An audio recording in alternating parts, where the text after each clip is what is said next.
امام ابن تیمیہ رحمہ اللہ نے لکھا ہے کہ بعض دفعہ نکاح کے برکت سے، نکاح کے نتیجے میں امام شافعی اور احمد ابن حنبل جیسے لوگ پیدا ہوئے ہیں۔ اگر امام شافعی کے والد نکاح ڈیلے کر دیتے کہ چھوڑو یار عبادت کرو، اللہ اللہ کرو، تو امام شافعی پیدا ہوتے؟ کیسے کیسے لوگ پیدا ہوئے ہیں نکاح کی برکت سے۔ اس لیے شریعت نے نسل بڑھانے کا حکم دیا ہے، تو نکاح کریں کس لیے؟ تاکہ نسل بڑھے۔ اور یہ بات یاد رکھو، اسلام دنیا میں جتنا مسلمانوں کی گروتھ ریشو کی وجہ سے پھیلا ہے، اتنا کسی اور وجہ سے نہیں پھیلا۔ اور اب بھی دنیا میں جو اسلام سب سے زیادہ پھیل رہا ہے وہ کنورژن کے اعتبار سے نہیں ہے کہ غیر مسلم اسلام قبول کر رہے ہیں، وہ بھی کر رہے ہیں، لیکن اس کا ریشو کم ہے۔ گروتھ ریشو کیا ہے؟ زیادہ ہے۔ ہندوستان میں ہندو کا جو گروتھ ریشو ہے وہ غالباً 2% ہے، اور مسلمانوں کا اس کے مقابلے میں 8 یعنی 4 گنا زیادہ ہے۔ ہندو اس سے پریشان ہے، کیونکہ 4 گنا زیادہ کا مطلب یہ ہے کہ 20-30 سالوں میں مسلمانوں کی کیا ہو جائے گی؟ اکثریت ہو جائے گی۔ پوری زندگی آپ تبلیغ میں لگا دو، تبلیغ کی میں اہمیت کا منکر نہیں ہوں، اور درس قرآن کی محفلیں لگا دو، اتنا اسلام نہیں پھیلے گا جتنا گروتھ ریشو سے، کیونکہ اب جتنے لوگ ہیں 30-40 سال کے بعد یہ دنیا میں نہیں ہوں گے، ان کی اولادیں ہوں گی۔ اولادیں اگر زیادہ ہیں تو ہم زیادہ ہوں گے، ہماری اولادیں کم ہیں تو ہم کیا ہو جائیں گے؟ کم ہو جائیں گے۔ 2004 کی طرح بات ہے جو سمجھ میں آ نہیں رہی۔ اسی وجہ سے نبی صلی اللہ علیہ وسلم نے بہت سخت تاکید کی ہے، کم نہیں ہے۔ میری جو کتاب ہے نا جو میں نے اس موضوع پر لکھی ہے، اس میں 50 صفحے صرف اولاد کی ترغیب پر جو روایتیں ہیں، 50 صفحے صرف اس پر ہیں کہ کس طرح سے حدیث میں، قرآن میں اور احادیث میں نسل بڑھانے کی نبی صلی اللہ علیہ وسلم نے ترغیب دی ہے، اور کتنی خیر و برکت اس میں بتائی ہے۔ آپ کی اولاد جتنے بھی نیکی کے کام کرے گی، قیامت کے دن آپ کے کھاتے میں جائیں گے۔ وہ بہت محروم ہے وہ شخص جس کی نسل کم ہے۔ سمجھ رہے ہو کہ نہیں سمجھ رہے؟ ایک دفعہ مجھے ایک صاحب کہنے لگے، یار وہ علماء کو تو زیادہ اولادیں نہیں ہونی چاہیے، قوم کے جو میچور لوگ ہیں ان کی اولادیں زیادہ نہیں ہونی چاہیے، تو وہ اصل میں کیونکہ ان کی مصروفیت زیادہ ہے تو اولاد زیادہ ہوگی تو ان کو پالنے کے مسائل، اسلام کو نقصان ہوگا، فائدہ نہیں ہوگا۔ میں نے کہا کہ حضرت عثمان رضی اللہ تعالی عنہ بھی اگر یہ بات سوچ لیتے، حضرت عثمان کی تو 4 بیویاں تھیں، اور چوتھی شادی حضرت عثمان نے اس وقت کی ہے جب چاروں طرف سے محاصرہ چل رہا تھا، انتہائی فتنے کی حالت میں، اتنی ٹینشن کہ چاروں طرف سے خوارج کا فتنہ سر اٹھا رہا ہے، بغاوتیں ہو رہی ہیں، اور اس دوران حضرت عثمان نے کیا کیا؟ نکاح کیا۔ نسل نہیں روکی کبھی بھی، صحابہ نے نکاح سے کبھی نہیں رکے۔ میں نے کہا حضرت عثمان ہماری یہ تقریریں سن لیتے اس زمانے میں خدا نخواستہ، اور کہتے چلو ٹھیک ہے فی الحال تو چاروں طرف بغاوتیں ہو رہی ہے، بھی نہیں بچے زیادہ نہیں، تو مفتی تقی عثمانی صاحب پیدا، بولو نا بھائی، نہیں ہوتے۔ مفتی تقی عثمانی صاحب حضرت عثمان کی اولاد میں ہیں۔ مفتی شفیع عثمانی صاحب پیدا، بول لو نا یار، نہیں ہوتے۔ مولانا ظفر احمد عثمانی پیدا نہیں ہوتے۔ سمجھ رہے ہو؟ اگر حضرت عمر فاروق رضی اللہ تعالیٰ عنہ یہ سوچ کے کہ اتنی ٹینشن والی زندگی گزار رہا ہوں، اسلام کو بھی دنیا میں غالب کرنا ہے، چھوڑو یار ایک آدھ بیوی اور ایک آدھ بچہ ہی مناسب رہے گا، اس کی اچھی طرح سے بہترین تربیت کروں گا، اسے کیا بناؤں گا، میں بڑا آدمی بناؤں گا، تو مولانا اعظم فاروقی پیدا ہوتے ہیں بھائی؟ جتنے بھی فاروقی بڑے بڑے وہ گزرے ہیں نا جنہوں نے دین کا بہت کام کیا، وہ لوگ پیدا نہ ہوتے۔ ایک صاحب مجھے کہنے لگے دیکھو ابن تیمیہ رحمۃ اللہ علیہ نے دین کی اتنی خدمت کی اور انہوں نے نکاح نہیں کیا تھا، واقعی انہوں نے نکاح نہیں کیا، تو ابن تیمیہ نے نکاح نہیں کیا، دین کی اتنی خدمت کی۔ میں نے کہا ابن تیمیہ کے والد بھی بہت دین کی خدمت کر کے گئے، اگر وہ بھی یہ سوچتے تو ابن تیمیہ پیدا نہ ہوتے، اور ابن تیمیہ اگر نکاح کر لیتے تو معلوم نہیں اور ان کی اولاد میں کتنے ابن تیمیہ پیدا ہو جاتے۔ تو یہ بکواسات ہیں، فضول قسم کی فیملی پلاننگ والوں کی باتیں ہیں۔ اور یہ جو کہتے ہیں نا کہ تربیت نہیں ہو سکے گی، یاد رکھو تربیت کا مفہوم دنیا داروں کی نظر میں جو ہے، اللہ کی نظر میں وہ مفہوم نہیں ہے۔ ہمارے ہاں تربیت کہتے ہیں بچہ ڈاکٹر انجینئر بن جائے، اس کا مطلب جو بیچارے ٹماٹر بیچ رہے ہیں، جو موچی ہے وہ تو جہنم میں جائے گا۔ پھر اللہ کی نظر میں تربیت یہ کہ ہدایت مل جائے، پیسہ نہیں ہے تربیت میں۔ اور ہدایت کی 2 قسمیں ہیں، ایک ہدایت کبریٰ اور ایک ہدایت صغریٰ۔ بڑی ہدایت یہ ہے کہ ایمان مل جائے اس کو، چاہے گناہگار ہی کیوں نہ ہو۔ تو جب تک مسلمان بچہ پیدا ہو رہا ہے، چاہے وہ گناہگار ہی کیوں نہ ہو، اس کا مطلب بڑی تربیت اس کی حاصل ہو رہی ہے۔ قرآن کے الفاظ دیکھیں، وَلَعَبْدٌ مُؤْمِنٌ خَيْرٌ مِّن مُشْرِكٍ وَلَوْ أَعْجَبَكُمْ، فرمایا ایک مسلمان غلام تو چپڑاسی سے بھی بدتر ہوتا ہے۔ یہ جو چپڑاسی ہوتا ہے نا بیچارہ, جس کی کوئی عزت نہیں ہوتی معاشرے میں, یا موچی جس کی بیچارے کی کوئی عزت نہیں ہوتی, اس سے بھی بدتر زندگی کس کی ہوتی ہے؟ غلام کی, جس کا آج رواج ختم ہو گیا. اللہ فرماتے ہیں وہ غلام جو مسلمان ہے, عمل کی شرط نہیں لگائی اللہ نے, صرف اللہ اس کے رسول پر ایمان رکھنے والا ہے, فرمایا اس کافر سے بہتر ہے جو مشرک ہے اور آزاد ہے, عزت دار ہے. نہیں یاری بات میرا خیال ہے. تو دنیا داروں کی نظر میں جو تربیت کا مفہوم ہے وہ ہے بچے ڈاکٹر بن جائیں, انجینئر بن جائیں, سوٹ ٹائی لگا کے آفس جایا کریں اور دولت لے کے گھر میں آیا کریں. ان کی نظر میں یہ بیچارے جو گلی محلے میں ٹماٹر بیچ رہے اور یہ جو خربوزے بیچ رہے, یہ لوگ تربیت یافتہ نہیں ہے. اللہ کی نظر میں تربیت کا مفہوم کچھ اور ہے. سمجھ میں آ رہی ہے بات؟ اللہ کی نظر میں تربیت کا مفہوم کیا ہے کہ سب سے پہلے ایمان ملے. اگر ایمان نہیں ملے تو کتنی ہی سوٹ ٹائی لگا لو, لوگوں سے تھینک یو ہیلو ہائی کر کے بات کر لو, جائے گا کہاں؟ جہنم کی آگ میں.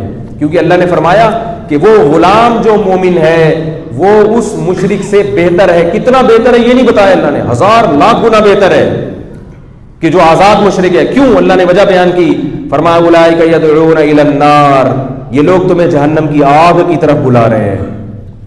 واللہ یدعو الی الجنہ والمغفرۃ باذنہ, اور اللہ جس توحید کی طرف تمہیں بلا رہا ہے وہ تمہیں اللہ کی مغفرت اور اللہ کی جنت کی طرف لے کر جائے گی. پہلے یہاں اللہ نے مغفرت کا ذکر بھی کیا. مغفرت وہیں ہوتی ہے جہاں بدعمالیاں بھی ہوتی ہیں. تو اللہ فرماتے ہیں کہ مسلمان ہے, بدعمل ہونے کے باوجود اللہ کی کیا ہوگی؟ مغفرت ہوگی. کچھ کی تو زندگی توبہ سے ہو جائے گی, کچھ کی قبر میں کچھ دن ٹھکائی لگ کے ہو جائے گی, کچھ زیادہ پاکستانی جو تھے اللہ بچائے ان کی تھوڑی لیٹ ہوگی, سب کی نہیں, آپ لوگوں کے علاوہ کی بات کر رہا ہوں, ان کی تھوڑی اور لیٹ ہو جائے گی, کچھ کو نبی کی سفارش کام آ جائے گی کسی کے, کچھ جہنم میں جا کے سزا کھا کے بالآخر پوری سزا کسی کو نہیں ملے گی. کیوں؟ اس لیے کہ کس کو مانتے تھے؟ اللہ کو مانتے تھے, اور کافر اللہ کو نہیں مانتا. اللہ کہے تو کتنا ہی اچھا کیوں نہ ہو, تو مخلوق کے لیے اچھا ہوگا, میرے لیے اچھا نہیں ہے. تو جب تک ہماری اولاد میں مسلمان بچے پیدا ہو رہے ہیں, ہمیں یہ ڈر نہیں ہے کہ خدا نخواستہ مرتد ہو جائیں گے, تو بڑی تربیت الحمدللہ ان کو حاصل ہے. پھر ہدایت صغریٰ کی کوشش میں ہونا چاہیے کہ بھئی اعمال بھی اچھے ہو جائیں, اعمال بھی اچھے ہو جائیں. تو اس لیے یہ جو فیملی پلاننگ والوں کی باتیں ہیں, اور ایک عقل کے بھی خلاف بات ہے. ایک صاحب مجھے کہنے لگے یار 2 بچے ہونا, ایک کو ڈاکٹر بنا دو, ایک کو انجینئر بنا دو, 10 ہوں گے تو کس کس کو ڈاکٹر بنائیں گے؟ کہ تو ہو ہی نہیں سکتا نا, سارے کیا بنائیں گے, بیچارے چپڑاسی بنیں گے. میں نے ان سے کہا, میں نے کہا اس فلسفے پر عمل کر لو.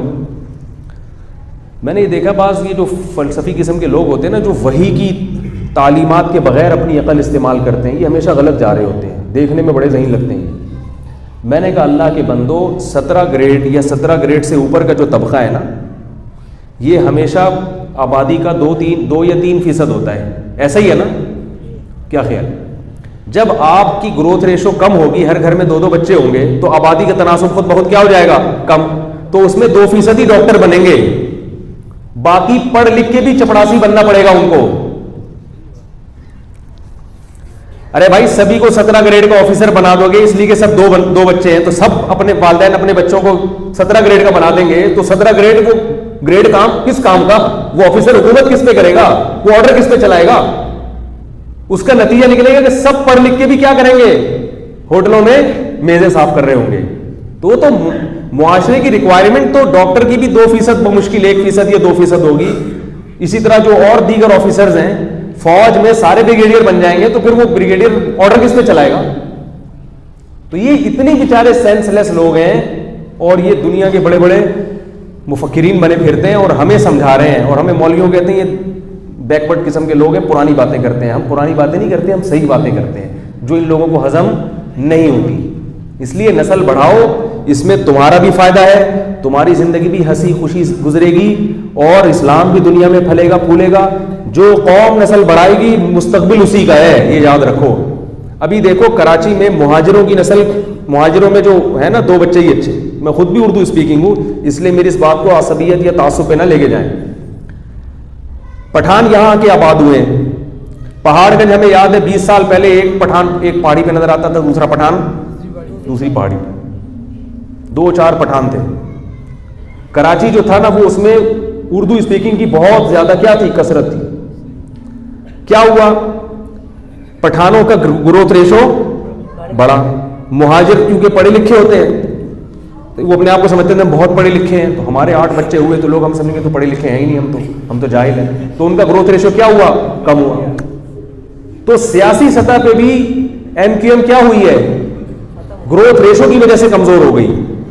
تو میں عصبیت کا قائل نہیں ہوں، مہاجر پٹھان کے فرق کا قائل نہیں ہوں، لیکن جو قائل ہیں، جو مہاجر پٹھان میں خدا معاذ اللہ نقل کفر فرق کرتے ہیں، ہم تو مولوی، ہم تو ان چیزوں کو مانتے ہی نہیں، لیکن جو مانتے ہیں ان کو بھی یہ بات سمجھنی چاہیے کہ اگر آپ سیاسی سطح پہ برتری چاہتے ہو تو آپ کو اپنی گروتھ ریشو بڑھانی پڑے گی۔ تو کسی بھی لحاظ سے آپ کو فائدہ نہیں ہے گروتھ ریشو کم کرنے پر، نہ سیاسی طرح۔ اگر آپ پاکستان کو طاقتور بنانا چاہتے ہو تو آپ کی فوج ڈبل ہوگی، اس سے آپ طاقتور بنو گے، آپ کی فوج آدھی ہو جائے گی، اس سے بنو گے ڈبل ہوگی، بنو گے تو ڈبل جب ہی ہوگی جب آپ کا گروتھ ریشو کیا ہو جائے گا؟ ڈبل ہو جائے گا۔ بعض لوگ کہتے ہیں نہیں فوج تو آدھی ہو مگر طاقتور بہت ہو۔ یاد رکھو کسی بھی ملک سے لڑنے کے لیے صرف اسلحہ نہیں چاہیے، افرادی قوت، ورنہ اسلحہ سعودی عرب کے پاس کوئی کم نہیں ہے، سعودی عرب کی آبادی نہیں ہے لہذا اس کی فوج نہیں ہے، تبھی سعودی عرب جب بھی کوئی آڑا وقت آتا ہے تو کہاں نظر ڈالتا ہے؟ پاکستان پر ڈالتا ہے۔ تمہارے پاس بندے بہت ہیں، ہمارے پاس بندے کیا ہیں؟ شارٹ ہیں، بندے ہمارے پاس شارٹ ہیں۔ اور یہ جو لوگ کہتے ہیں نا کہ آبادی بڑھے گی تو رہائش کہاں ہوگی، گھر کہاں ملیں گے، کوئی بھی آپ کو صحیح کیلکولیشن کر کے نہیں بتاتا کہ کتنی بڑی دنیا ہے جو خالی پڑی ہوئی ہے۔ آپ کراچی سے حیدرآباد ذرا سفر کرو، اتنا ایریا خالی ہے کہ اگر برساتی مینڈکوں کی طرح بھی بچے پیدا ہونا شروع ہو جائیں نا، یہ 500 سال میں بھی بھرنے والا نہیں ہے۔ وہ بھائی وہ اللہ کی بنائی ہوئی زمین ہے، اس نے بڑی سوچ کے زمین کو ڈیزائن کیا ہے۔ ہم کچا کچ کھارا در جا کے دیکھتے ہیں یار یہ بھی یہاں بھی لوگ، یہاں بھی لوگ، اگر مزید 20 پیدا ہو گئے تو کہاں جائیں گے؟ تو اللہ کے بندو کہاں جائیں گے؟ پھیلے گی آبادی۔ آدم علیہ السلام جب دنیا میں آئے تھے تو ایک ہی تھے نا، آدم اور حوا، لیکن آبادی بڑھی ہے، پورا چائنا وجود میں آ گیا، امریکہ وجود میں آ گیا، یوکے، ایسے ہی اور سینکڑوں ملک وجود میں آ سکتے ہیں، اتنی خالی زمین پڑی ہوئی ہے۔ اور زراعت کے لیے بہت زمین خالی پڑی ہوئی ہے جس کو ابھی چھیڑا ہی نہیں گیا ہے۔ آپ صرف یہ کراچی سے حیدرآباد ٹماٹر کے کھیت لگا دو یا آلو کے پیاز لگا دو، اتنا آلو پیدا ہو جائے گا کہ آپ فری میں بٹ رہا ہوگا۔ صرف کیا ہے کہ اس پہ محنت کرنے والے بازو کم ہیں۔ تو جب گروتھ ریشو بڑھے گا تو محنت کرنے والے بازو بڑھ جائیں گے، خود بہت آؤٹ پٹ زیادہ ہو جائے گا اس کا۔ تو اس لیے سب فضول قسم کی باتیں۔ یہ جو لوگ کہتے ہیں نا ہماری آبادی بڑھ گئی تو رہائش کے لیے ہمیں اتنے پلاٹ چاہیے ہوں گے، وہ نہیں ملیں گے، یہ اتنا بڑا جھوٹ ہے۔ آپ کو اگر کیلکولیشن نہیں سمجھ میں آتی، میں ہمیشہ کوشش کرتا ہوں کہ گل ویلے دی تے پھل موسم دا والی بات کروں۔ جیسے میں نے جمعے میں قادیانیوں کے بارے میں بات کی نا کہ مرزا غلام احمد قادیانی کردار کا اچھا نہیں تھا، اب میں اس پہ کتابوں کے حوالے دوں، فلاں صفحہ نمبر دیں، اس سے بہتر ہے کہ ایسی بات کرو جو 2 اور 4 کی طرح واضح ہو۔ بھائی قادیانی سے مرزا کے کردار پر بحث کر کے دیکھ لو، کبھی بھی نہیں کرے گا، وہ کہے گا بھائی کردار پہ نہیں آؤ، کہے گا میاں ہمارے نبی کی شرافت پہ بات نہیں کرو، غصہ آ جائے گا۔ بھائی آپ کا باپ اگر شریف ہو تو کوئی اس کی شرافت پہ بات کرے، آپ کہے یار آؤ ہم تو بیٹھے تاکہ ہمیں اپنے ابا کی شرافت بیان کرنے کا موقع ملے دنیا کے سامنے۔ تو مرزائی کیا کرتے ہیں کہ جب ان کے سامنے ان کے نبی کو لایا جاتا ہے کہ بھئی تم اپنے نبی کی شرافت پہ ذرا کوئی رپورٹ پیش کر کے دکھاؤ ہمارے سامنے، تو وہ نبوت پہ بات کرے گا، مرزا کے کردار پہ بات کرنے کے لیے آمادہ نہیں ہوگا۔ یہ خود اس کی دلیل ہے کہ وہ کردار کا اچھا نہیں تھا۔ اب رہا یہ مسئلہ کہ رہائشی پلاٹ کم پڑ جائیں گے اگر آبادی بڑھنے سے، مکان کم پڑ جائیں گے، اس نظریے کے باطل ہونے کی سب سے بڑی دلیل یہ ہے کہ آج بھی جو بلڈرز ہیں ان کو یہ شکایت ہوتی ہے کہ بہت ساری بلڈنگیں بنتی ہیں اس میں رہائش کے لیے لوگ نہیں ہوتے، جو بھی مکان خریدتا ہے بیچنے کے لیے خریدتا ہے کیونکہ اس کی رہائش کی ضرورت پوری ہو رہی ہوتی ہے۔ بحریہ ٹاؤن کی فائلیں جو بک رہی ہیں اس لیے نہیں کہ لوگ اس میں رہیں، زیادہ تر اس لیے کہ خرید کے آگے بیچ دو اس کو۔ ظاہر ہے جو خرید کے بیچ رہا ہے وہ اس لیے کہ اس کو گھر ملا ہوا ہے۔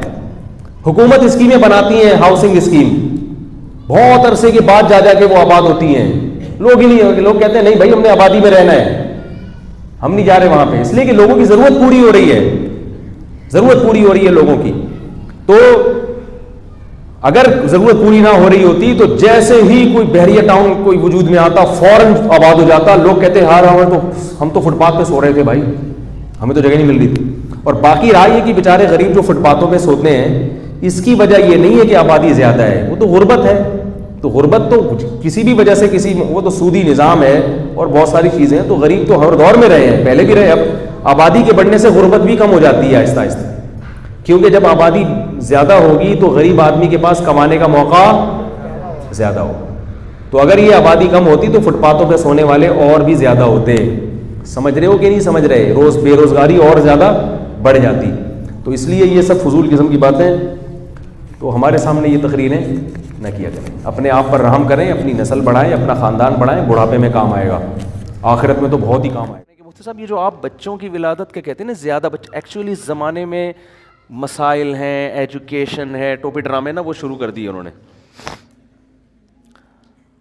میں نے کہا بھائی آپ کو بچے نہیں چاہیے کہ لیکن قوم کو برباد نہیں کرو اپنی فضول باتیں کر کے. کہہ رہے نہیں آپ دنیا جائیں دیکھیں پتہ چلے گا. میں نے کہا جس دور میں اسلام نے زیادہ بچوں کی ترغیب دی ہے نا اس میں ایجوکیشن کا مسئلہ نہیں تھا, اس میں عرب اپنے بیٹوں کو بھوک کے خوف سے قتل کرتے تھے کہ کھلائیں گے کہاں سے اس کو.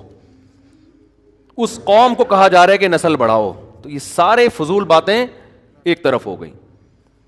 آپ کے پاس کھانے کو روٹی نہیں ہے, 2 بچے آپ سے پل نہیں رہے ہیں, جو اسلام بتا رہا ہوں میں آپ کو سمجھ میں آئے نہ آئے یہ آپ کا ہیڈک ہے, آپ نہ مانو اس کو, آپ چھوڑ دو اسلام کو, گورنمنٹ کی طرف سے کوئی پابندی نہیں ہے.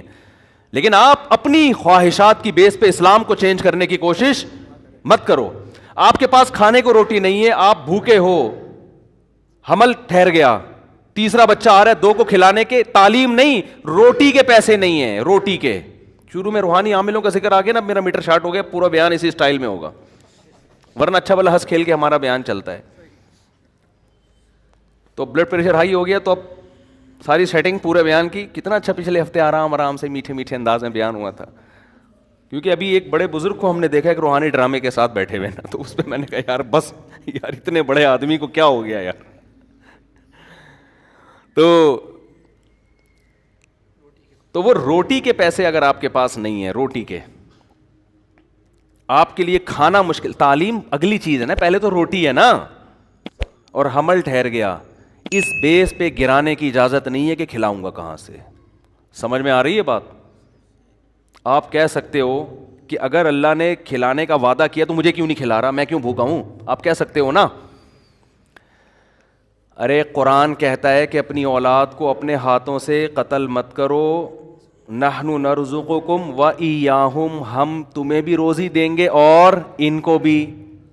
تو انسان کہتے ہیں اللہ روزی نہیں ہے تبھی تو ٹینشن میں ہوں, بے روزگاری, دھکے کھا رہا ہوں, ادھر جا رہا ہوں ادھر جا رہا ہوں, مسائل ہیں, اور تو کہہ رہے میں دوں گا. کیا خیال ہے؟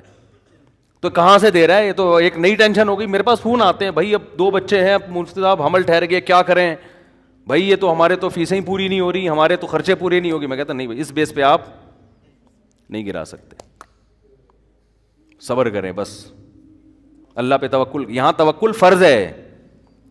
سوال یہ پیدا تو اللہ نے تو وعدہ کیا تھا, اللہ کھلائے گا تو کھلا کیوں نہیں رہا؟ آئی بات سمجھے؟ تو یہ خوب سمجھ لو, اللہ نے جو وعدہ کیا نا کہ کھلاؤں گا, اس کا مطلب پتہ ہے کیا ہے؟ آپ کو سن کے افسوس بہت ہوگا اس کا مطلب سن کے. اس کا مطلب ہے اگر میں چاہوں گا میں کھلاؤں گا, اگر میں چاہوں گا, نہیں چاہوں گا تو نہیں کھلاؤں گا.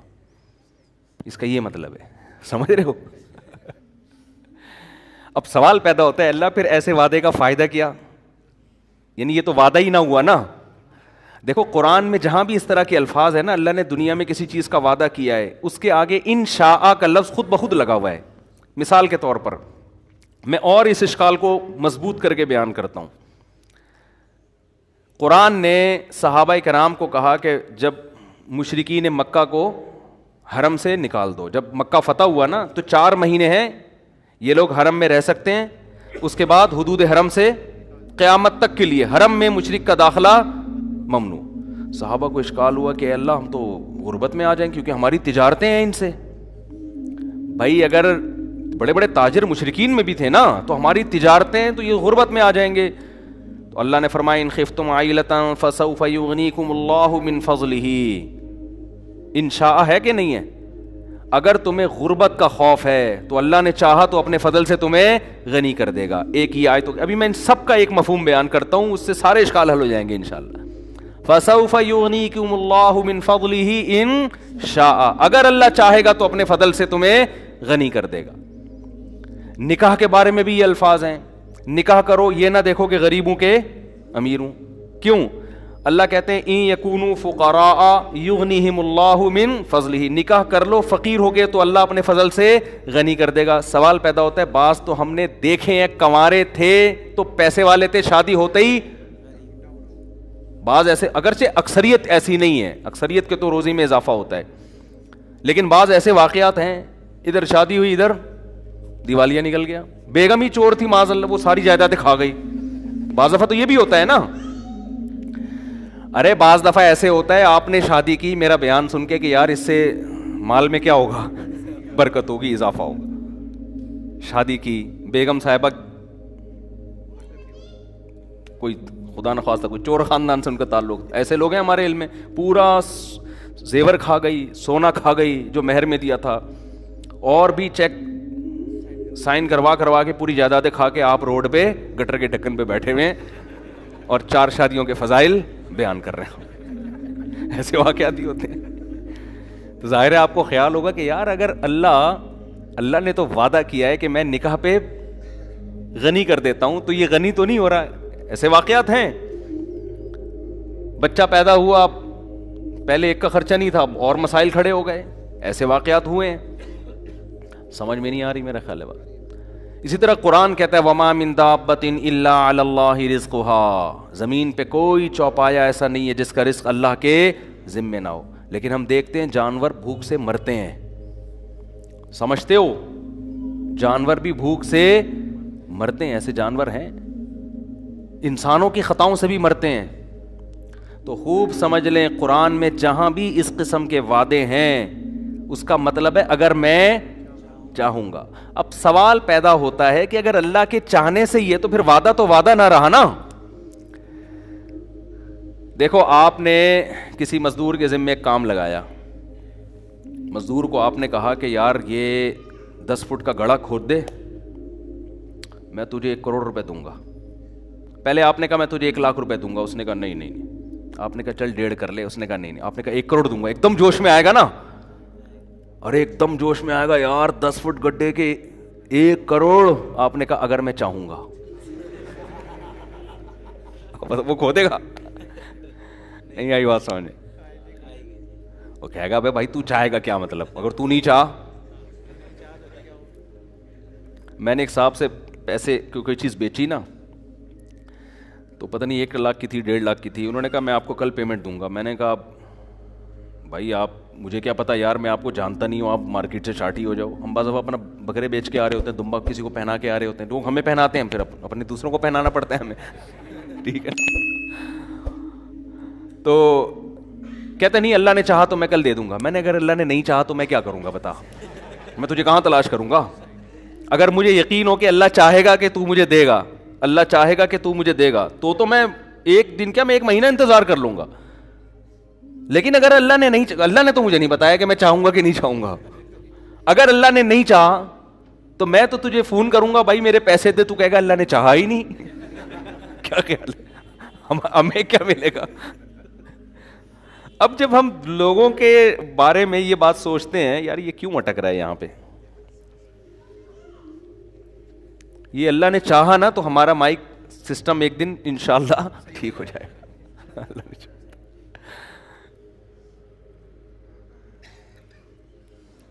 تو اب شکر ہے صحیح ہو گیا بس بیٹھ جاؤ، بڑے خراب نہ ہو جائے. تو اب سوال پیدا ہوتا ہے کہ اللہ نے جو اتنے وعدے کیے یہ کرو گے تو یہ ملے گا، یہ دنیا کے وعدے، تو اس میں علماء کہتے ہیں ہر وعدے کے ساتھ یہ جڑا ہوا ہے انشاء. اللہ نے رزق کا وعدہ کیا اللہ کے ذمے ہے اور اللہ دے گا بشرطے کہ اللہ چاہے گا. تو اب اللہ چاہے گا ہی، پر جب چاہت پر ہی ہے تو پھر مطلب کیا ہوا. تو یاد رکھو یہاں جو اللہ چاہے کا مطلب وہ نہیں ہے جو ہم سمجھ رہے ہیں، اس کا وہ مفہوم نہیں ہے جو ہم کلام الناس میں عام لوگوں کے کلام میں مفہوم لیتے ہیں. علماء کہتے ہیں جہاں بھی قرآن میں آتا ہے نا، قرآن میں آیا کہ مشرکین کو حدود حرم سے نکال دو، غربت کا خوف ہے تو اللہ چاہے گا تو غربت دور کر دے گا. تو یہاں اصل میں یہ سمجھایا جاتا ہے نکاح کرو، فقر کا خوف ہے تو اللہ چاہے گا تو فقر دور کر دے گا. یہاں اصل میں یہ فلسفہ سمجھایا جا رہا ہے کہ غنا اور غربت اس کا نکاح سے تعلق نہیں ہے، اس کا اللہ کی چاہت سے تعلق ہے. اگر نکاح اس خوف سے نہیں کیا کہ میرے پاس پیسے جمع ہو جائیں گے تو اللہ چاہے گا تو ہوں گے، نہیں چاہے گا تو نہیں ہوں گے. تو اللہ کی چاہت حاصل کرنے کے لیے وہ کام کرنا جو اللہ کی مرضی کے خلاف ہو، تو اس میں اللہ کہاں چاہے گا؟ اور اگر چاہے گا تو تمہارے نقصان کے لیے چاہے گا. پھر وہ سمجھ میں آ رہی ہے بات کہ نہیں آ رہی؟ اس کا تعلق کیلکولیشن سے، اسباب سے نہیں ہے، اس کا تعلق کس سے؟ اللہ کی چاہت سے. تو جب آپ کو پتا ہے کہ اس کی جیب سے پیسے میں اس کی مرضی کے بغیر نہیں نکال سکتا، تو اس کو اس کی نافرمانی کر کے اگر میں پیسے نکال بھی لیے میں نے، تو وہ پیسے مجھے راس نہیں آئیں گے، وہ میرے لیے فائدے کے بجائے نقصان. اور اگر اس کو خوش کر لیا اور یہ پیسے مجھے نہیں دے رہا، مجھے پتا یہ غیرت مند آدمی ہے، احسان فراموش نہیں ہے، اس کا مطلب نہ دینے میں میرا ہی فائدہ ہے، یہ مجھے کسی اور طرح سے آزما رہا ہے. سمجھ میں نہیں آ رہی بات؟ میرا خیال ہے اس کی مثال ایسے جیسے گناہ. دیکھو رشوت لینے میں پیسے ملتے ہیں زیادہ، حرام کاری میں پیسے زیادہ ملتے ہیں کہ نہیں ملتے؟ حلال میں اکثر پیسے کم ملتے ہیں انسان کو. لیکن جب آپ نے ناجائز کر کے پیسہ کمایا اور اللہ نے دیا آپ کو، تو یہ یوں سمجھ لیں کہ یہ وہ مٹھائی ہے جس کے اندر زہر کی گولی رکھ کے آپ کو کھلایا جا رہا ہے. یہ اللہ خوش ہو کے نہیں دے رہا، تو اس میں خیر کی توقع آپ نہ رکھیں. اور آپ نے حلال پہ قناعت کر لی اور بالفرض نہیں مل رہا، تو یہ وہ زہر ہے جو دیکھنے میں زہر لگ رہا ہے لیکن یہ اینٹی بایوٹک ہے، یہ آپ کی اصلاح کے لیے، آپ کو فائدہ پہنچانے کے لیے، اس میں خیر ہے. یہ کڑوی گولی آپ کے فائدے کے لیے ہے، اور وہ میٹھا لڈو اس کے دشمن اگر مٹھائی کھلا رہا ہے تو وہ مٹھائی میں خیر نہیں ہو سکتی. دوست اگر آپ کو کریلے کا جوس بھی پلا رہا ہے تو وہ آپ کی شوگر لیول کو کنٹرول کرنے کے لیے پلا رہا ہے. نہیں آئی بات؟ میرا خیال ہے سمجھ میں. تو یہ جو قرآن کہتا ہے نا نکاح کرو، اگر غریب ہوگے اللہ مالدار کر دے گا، اس کا مطلب ہے کہ دولت اور امیری کا تعلق اللہ کی چاہت سے زیادہ ہے، شادی بیاہ سے نہیں ہے. تو اگر تم نکاح نہیں کرو گے، عین ممکن ہے اللہ اس سے بھی زیادہ غریب کر دے، اس سے بھی زیادہ غریب. اور نکاح کرنے کے بعد بھی اگر غریب کر رہا ہے تو چاہتا تو اللہ تو امیر کرنا تھا، کیونکہ اللہ نے وعدہ امیری کا کیا ہے. لیکن اگر غریب کر رہا ہے اس میں کوئی مصلحت ہے، وہ مصلحت تمہیں بنانا، تمہارے گناہوں کو معاف کرنا، تم میں توکل پیدا کرنا اور ناکامی کے نقشوں میں کامیابی پیدا کرنا ہے. دیکھو اس کی سادہ سی مثال میں آپ کو بتاؤں، قرآن میں اس کی بہت مثال ہے اس فلسفے کو سمجھانے، کیونکہ ایمان سے اس کا تعلق ہے. جب ایمان نہیں ہے تو یہ چیزیں سمجھ میں نہیں آئیں گی. اس کی بہت آسان مثال، موسیٰ علیہ الصلاۃ والسلام کے بارے میں قرآن کہتا ہے کہ فرعون کے محل میں رہ کر بھی انہوں نے اللہ کی اطاعت کی، اللہ کی نافرمانی بولو نہیں کی نا نافرمانی. اگر موسیٰ علیہ السلام فرعون کی بات مان کے چلتے تو فرعون کے محل میں بڑا زبردست ٹھکانہ ملتا. آپ کو کیا خیال ہے؟ عزت ملتی، شہرت ملتی، سب کچھ. لیکن قرآن کہہ رہا ہے فلما بلغ اشدہ واستوى آتیناہ حکما وعلما وکذالک نجزی المحسنین. جوانی کی دہلیز پر قدم رکھا، ہم نے علم اور حکمت سے نوازا، ہم نیک لوگوں کو ایسے ہی علم اور حکمت